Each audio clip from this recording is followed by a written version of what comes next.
Intro and ham. Hook. So, you've conquered the first trimester and sailed into the second, what many call the honeymoon phase of pregnancy. But just because morning sickness might be fading, it doesn't mean the questions have stopped. You've likely got a whole new list of things you're curious about, and you've come to the right place. In this video, we're breaking down the 10 most common questions about the second trimester to help you navigate weeks 14 through 27 with total confidence. We're covering everything from baby's first kicks to the tests you can expect, so stick around. Section 1.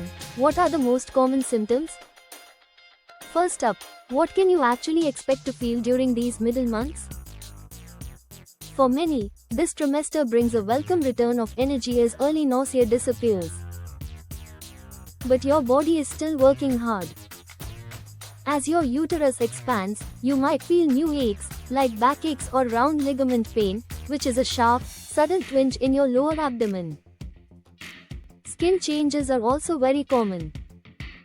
You might see stretch marks appearing or notice a dark line down your belly called the linea nigra. Don't be surprised if you also deal with a stuffy nose, bleeding gums, or even mild, irregular practice contractions, known as Braxton Hicks. Section 2. When will I feel my baby move? This is the moment everyone gets excited for. Those first gentle flutters are called quickening, and most first-time moms begin to feel them between 16 and 24 weeks.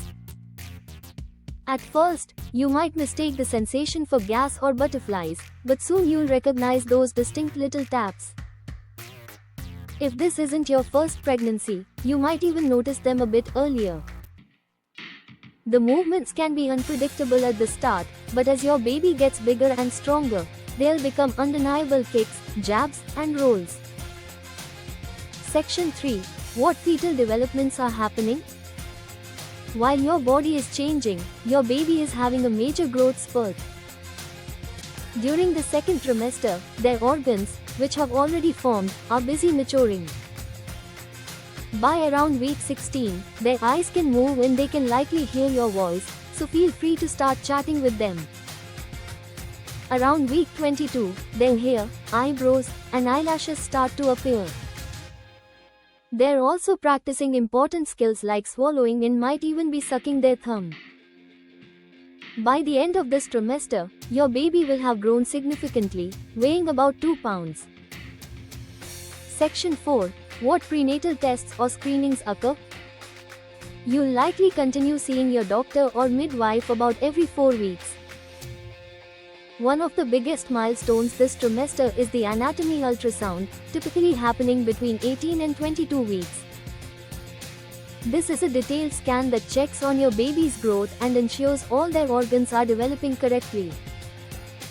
You'll also be offered a screening for gestational diabetes between weeks 24 and 28. Routine checks of your urine and blood pressure will continue, along with blood tests to screen for conditions like anemia. Section 5. What should I eat for nutrition? Now, let's talk food.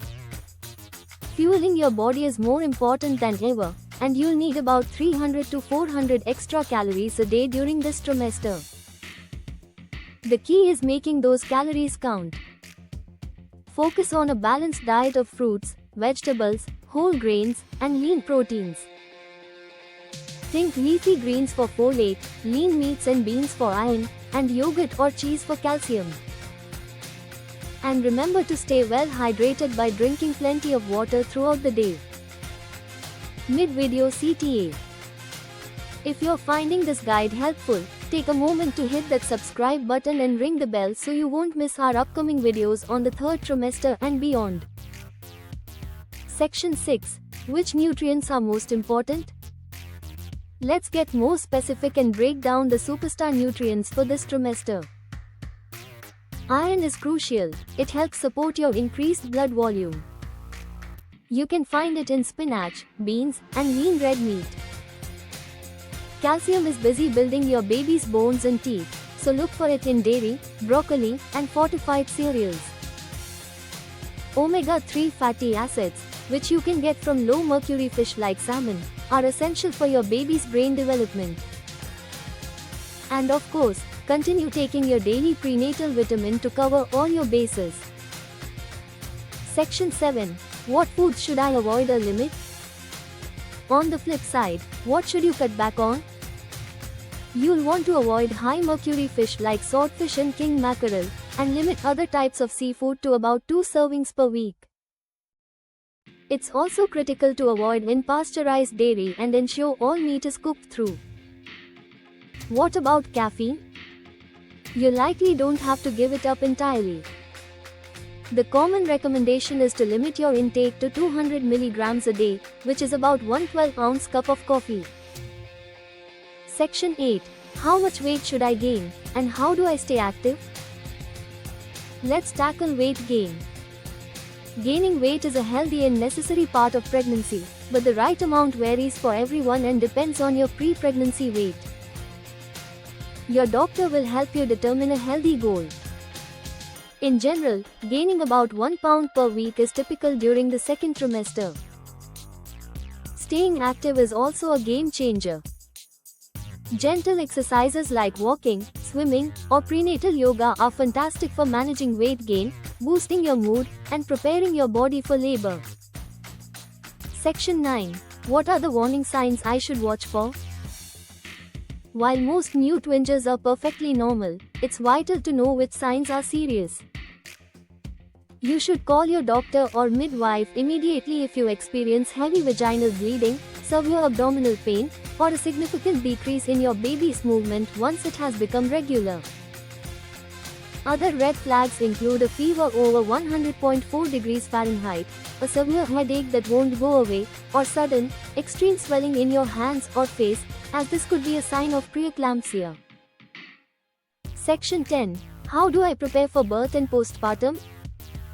I know birth might feel far away, but the second trimester is the perfect time to start preparing without any pressure. You can begin looking into childbirth education classes to learn about the stages of labor and pain management options. This is also a good time to think about your birth preferences and discuss them with your provider. You can even start planning for maternity leave and looking into postpartum support, like breastfeeding classes or local new parent groups.